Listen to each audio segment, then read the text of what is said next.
Hello everyone, welcome back to the channel. Technical analysis playlist में हमने last देखा था how to trade trend reversal pattern. आज हम देखेंगे पूरे प्राइस एक्शन का मोस्ट इंपॉर्टेंट कंसेप्ट, जिसको पूरे प्राइस एक्शन का बैकबोन कहते हैं, ट्रेंड लाइन। तो इसके बारे में हम लोग आज जानेंगे और सीखेंगे। तो चलिए शुरू करते हैं। ट्रेंड लाइन क्या होता है? कोई एक ऐसी स्ट्रेट लाइन जिसको आप मिनिमम तीन प्राइस पॉइंट्स को अगर टच करते हैं और वो स्ट्रेट लाइन को अगर आप आगे ड्रॉ करते हैं तो वो फ्यूचर में एक सपोर्ट एंड रेजिस्टेंस की तरह काम करती है। सो इस स्ट्रेट लाइन को हम लोग ट्रेंड लाइन बोलते हैं। सो ऐसी स्ट्रेट लाइन जो मिनिमम 3 प्राइस पॉइंट्स को या स्विंग्स को टच करती है वो ट्रेंड लाइन होती है। सो ट्रेंड लाइन कितने तरीके की होती है?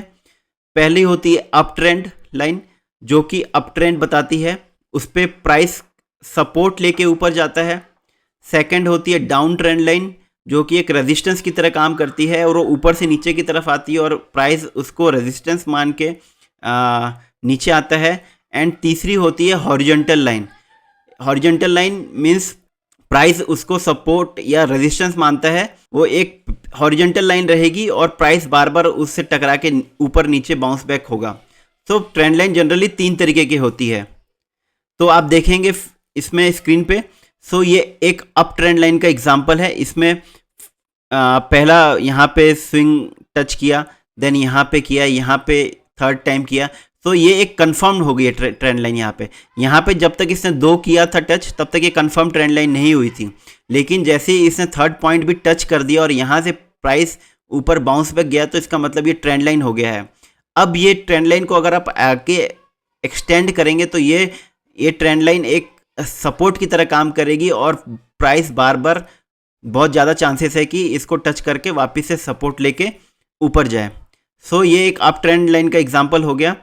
ये जो है ये एक डाउन ट्रेंड लाइन का एग्जांपल है। इसमें आप देखेंगे कि फर्स्ट टाइम यहाँ पे टच किया, सेकंड टाइम यहाँ पे, तो सेकंड टाइम तक ये कंफर्म नहीं हुआ है कि ट्रेंड लाइन है। लेकिन जैसे ही इसने थर्ड टाइम टच किया तो ये एक कंफर्म ट्रेंड लाइन हो गई। और आप इसको देखेंगे यहाँ पे ड्रॉ करके लेके जाएंगे तो यहाँ पे 4th and 5th time touch हुआ और फिर इसके बाद में क्या हुआ, प्राइस ने यहाँ से ब्रेकआउट देके फिर सपोर्ट लेके फिर ऊपर जाने लग गया। ये एक डाउन ट्रेंड लाइन का एग्जांपल है। देन हम आते हैं, ये एक हॉरिजॉन्टल ट्रेंड लाइन का एग्जांपल है। आप देखेंगे कि प्राइस एक इस सीधी लाइन को बार बार टच कर रहा है। जैसे कभी कभी आपको कुछ एक्सेप्शन मिलेगा, उसको आपको नज़रअंदाज करना है और मैक्सिमम पॉइंट उस ट्रेंड लाइन पे आपको टच करना है। सो जैसे देखेंगे कि ये फर्स्ट पॉइंट हो गया, सेकंड, ये थर्ड, यहाँ पे पता लग गया कि एक ट्रेंड लाइन है लेकिन ये हॉरिजॉन्टल टाइप की है। सो ये एक रेजिस्टेंस की तरह काम कर रही है। फिर 5th टाइम, फिर 4th टाइम, फिर 5th टाइम इसने टच किया। सो ये एक रेजिस्टेंस की तरह काम कर रही है। अगर यही ट्रेंड लाइन अगर नीचे की तरफ अगर कोई प्राइस बनाए और नीचे की तरफ अगर ड्रॉ करके पॉइंट टच करे तो एक सपोर्ट की तरफ काम करती है। तो ये एग्जाम्पल हो गया हॉरिजॉन्टल ट्रेंड लाइन का। तो अभी देखेंगे life of a trend line. तो किसी भी ग्रोथ स्टॉक अगर हम एग्जांपल देखेंगे, सो उसके पूरे लाइफ में अगर वो स्टॉक ग्रो कर रहा है तो प्राइस क्या होगा, बार बार ट्रेंड लाइन को सपोर्ट लेके ऊपर जाता रहेगा। और ट्रेंड लाइन क्या होगा कि अपना डायरेक्शन हमेशा ऊपर चेंज करता रहता है। हमेशा उसका इंक्लिनेशन या एंगल हमेशा धीरे धीरे करके चेंज होता रहता है। सो हम लोग एग्जाम्पल से समझेंगे कि ये किस तरीके से होता है। सो सबसे पहले एक फ्लैट लाइन बनती है, एक हॉरिजॉन्टल ट्रेंड लाइन बनती है और प्राइस इसको सपोर्ट मान के ऊपर इसके ऊपर बाउंस बैक करता रहता है। फिर ये हल्का सा एक एंगल चेंज करता है यहाँ से और प्राइस फिर यहाँ पे ऐसे ऐसे करके ऊपर जाने लग जाता है। फिर ये एक और बार एंगल अपना चेंज करता है और फिर प्राइस यहाँ से ऊपर ऊपर ऊपर करके जाता रहता है। नेक्स्ट टाइम फिर से प्राइस फिर से ट्रेंड लाइन का डायरेक्शन मूव होता है, एंगल चेंज होता है और प्राइस इसको फिर सपोर्ट मान के ऊपर जाता रहता है।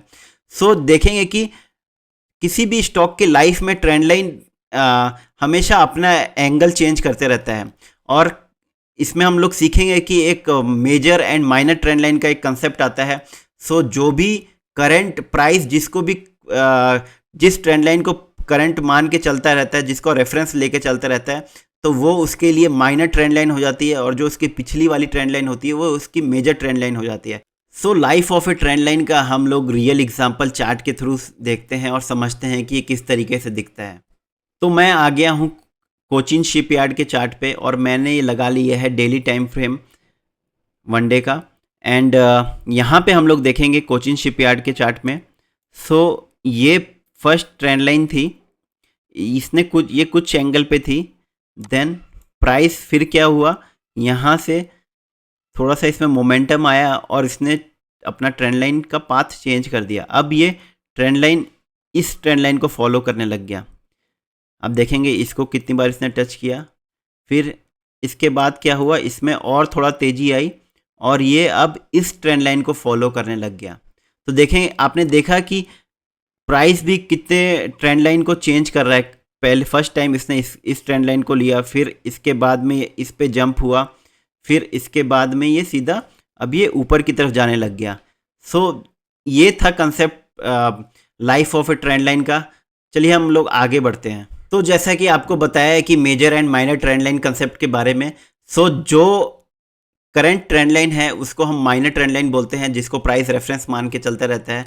और जो उसकी पिछली वाली ट्रेंड लाइन होती है वो उसको हम मेजर ट्रेंड लाइन बोलते हैं। और इसको हम लोग देखेंगे कुछ रियल एग्जांपल से कि इसको किस तरीके से ट्रेड करते हैं। इसके बेसिस पे हम लोग स्टॉक का सिलेक्शन एंड अगर इंडेक्स में ब्रेकडाउन आता है तो किस तरीके से हम लोग ट्रेड करेंगे। चलिए उसको कुछ रियल एग्जांपल के तरह से समझते हैं। तो आ गए हैं हम लोग अब एक रियल चार्ट पे और हम लोग ने खोल दिया है निफ्टी 50 का एक इंडेक्स का चार्ट। और हम लोग देखते हैं कि major and minor trend line का कंसेप्ट समझते हैं और इसको किस तरीके से ट्रेड करते हैं इसको भी समझते हैं। तो आपको दिख रहा होगा कि इसमें मैंने डेली टाइम फ्रेम लगा रखा है एंड ये निफ्टी 50 का चार्ट है। तो यहाँ पे मैंने पहले से कुछ ट्रेंड लाइन ड्रॉ कर ली है। आप लोग देखेंगे कि ये वाला जो ट्रेंड लाइन है, एक ये मेजर ट्रेंड लाइन है एंड ये माइनर ट्रेंड लाइन है। मैं इसको वीकली टाइम फ्रेम पे कर देता हूँ कि आपको पूरा एक ही स्क्रीन पे दिख जाएगा। सो अभी आपको दिख रहा होगा कि आप देखेंगे कि ये जो वाइट लाइन है ये एक मेजर ट्रेंड लाइन है जो कि इसके most of the price points को टच कर रही है। ये देखिए 2008 में इसने टच किया, देन ये फिर आया ये कोरोना टाइम पे इसने टच किया। और ये आप छोटे छोटे लाइन देखेंगे, ये एक माइनर ट्रेंड लाइन है। सो मैं फिर से डेली टाइम फ्रेम पे चले जाता हूँ और अब हम लोग देखते हैं, इस कंसेप्ट को अच्छे से समझते हैं। तो जैसा कि ये दिख रहा है आपको, ये जो येलो लाइन है ये माइनर ट्रेंड लाइन है और ये प्राइस पॉइंट्स को टच कर रही है। ये फर्स्ट टाइम यहाँ पे इसने टच किया, सेकंड टाइम, थर्ड टाइम यहाँ पे कंफर्म हो गए, ये एक ट्रेंड लाइन है। ये फोर्थ टाइम, ये फिफ्थ टाइम, और ये फिर यहाँ पे क्या हुआ है, इसने ब्रेक डाउन दे दिया यहाँ पे। सो हमेशा माइनर ट्रेंड लाइन का अगर ब्रेक डाउन होता है तो वो हमेशा कहाँ आके रुकता है, मेजर ट्रेंड लाइन पे ही रुकता है आके। सो सपोज करते हैं अगर मेरे पास कुछ, मेरा पोर्टफोलियो में कुछ क्वांटिटी पड़ा होगा, सो मैं क्या करता हूँ, जनरली यहाँ पे कुछ क्वांटिटी निकाल देता हूँ अपना, मैक्सिमम 75-80% मैं अपना पोर्टफोलियो यहाँ पे निकाल देता हूँ और मैं वेट करता हूँ इसका यहाँ पे आने के लिए, मेजर ट्रेंड लाइन पे। और यहाँ पे अगर वो कुछ प्राइस पॉइंट्स बनाता है तब मैं यहाँ पे फिर बहुत एग्रेसिवली बाइंग करता हूँ यहाँ पे। सो आप यहाँ पे भी देखेंगे कि यहाँ पे भी इसने कई बार टच किया, ये एक इसका माइनर ट्रेंड लाइन चला आ रहा है। और जब भी इस ट्रेंड लाइन का अगर ब्रेकडाउन आएगा तो मेरे लिए एक अलर्ट सिचुएशन हो जाती है वो, और मैं क्या करता हूँ वहाँ पे फिर अपना पोर्टफोलियो का 80% सेल करके मैं बैठ जाता हूँ चुपचाप। और जब भी वो टच करता है मेजर ट्रेंड लाइन को तो मैं वहाँ पे अलर्ट हो जाता हूँ और वहाँ पे मैं प्राइस कुछ एक्शन बनने का इंतज़ार करता हूँ। वो अगर वहाँ पे वो सुइटेबल प्राइस एक्शन बन रहा है तो मैं वहाँ पे बहुत एग्रेसिवली बाय करता हूँ। तो ये स्ट्रेटजी है। तो कभी भी माइनर ट्रेंड लाइन का अगर ब्रेकडाउन आता है तो वो कहाँ आके रुकता है, मेजर ट्रेंड लाइन पे आके रुकता है। और ऐसा नहीं है कि मेजर ट्रेंड लाइन पे आँख बंद करके मैं बाइंग करता हूँ, मैं वहाँ पे भी इंतज़ार करता हूँ। वहाँ पे मैं देखता हूँ कि क्या वो मेजर ट्रेंड लाइन का सपोर्ट ले रहा है कि नहीं। सपोर्ट लेने के बाद वो एक पर्टिकुलर प्राइस एक्शन बनाता है तभी मैं वहाँ पे बाइंग करता हूँ। तो ये था कंसेप्ट, इसको और तरीके से हम लोग समझते हैं। तो मैं आ गया हूँ आईटीसी के चार्ट पे। ये मैंने वन डे टाइम फ्रेम पे इसका चार्ट खोल दिया है और मैंने यहाँ पे कुछ ट्रेंड लाइन ड्रॉ करके रखी हुई है। सो आप लोग देखेंगे कि ये येलो कलर की जो ट्रेंड लाइन है ये एक माइनर ट्रेंड लाइन है, और जो ये वाइट कलर है वो एक मेजर ट्रेंड लाइन है। तो मैं इसको वीकली टाइम फ्रेम पे एक बार दिखा देता हूँ कैसा है ये इस तरीके से आप देखेंगे तो ये एक मेजर ट्रेंड लाइन है वाइट वाली, एंड ये एक माइनर ट्रेंड लाइन है। तो फिर से स्विच कर जाते हैं अब डेली टाइम फ्रेम पे और हम लोग देखते हैं इसको। सो आप लोग देखेंगे कि जो ये येलो कलर की आ रही है ट्रेंड लाइन, इसको मैंने माइनर ट्रेंड लाइन बोला, और इसने यहाँ से ब्रेक डाउन जो दिया तो सीधा यहीं पे आके रुका मेजर ट्रेंड लाइन पे। फिर से इसने क्रिएट किया माइनर ट्रेंड लाइन, और ये जो सेकंड वाइट लाइन देख रहे हैं ये एक अब माइनर ट्रेंड लाइन बन गई। लेकिन इसने ट्रेंड लाइन ने फिर यहाँ से एक डायरेक्शन चेंज किया, जैसा कि मैंने life of a trend line में बताया था, यहाँ से चेंज किया। तो अब ये वाली जो हो गई ये मेजर ट्रेंड लाइन हो गई और ये वाली एक माइनर ट्रेंड लाइन हो गई। सो जो इसका ब्रेकडाउन दिया इसने, तो पॉसिबल है कि वो प्राइस आके इस मेजर ट्रेंड लाइन पे सपोर्ट ले, एंड तब यहाँ से हो सकता है बाउंस बैक कर जाए यहाँ से। सो ये था concept major and minor trend line का। तो फ्रेंड्स, अभी तक हम लोगों ने सीख लिया है ट्रेंड लाइन क्या होता है, ट्रेंड लाइन कितने तरीके के होते हैं, life of a trend line क्या होता है, major and minor trend line के बारे में भी हमने कंसेप्ट सीखा। नेक्स्ट वीडियो में हम लोग देखेंगे कि ट्रेंड लाइन के बेसिस पे ट्रेड किस तरीके से ले जाता है। वो वीडियो काफ़ी इन्फॉर्मेटिव होने वाला है। सो ऐसे ही और इन्फॉर्मेटिव वीडियोस के अपडेट पाने के लिए लाइक एंड सब्सक्राइब कर दीजिए इस चैनल को। मैं हूं सुमित ओझा, मिलते हैं नेक्स्ट वीडियो में, तब तक के लिए जय हिंद, जय भारत।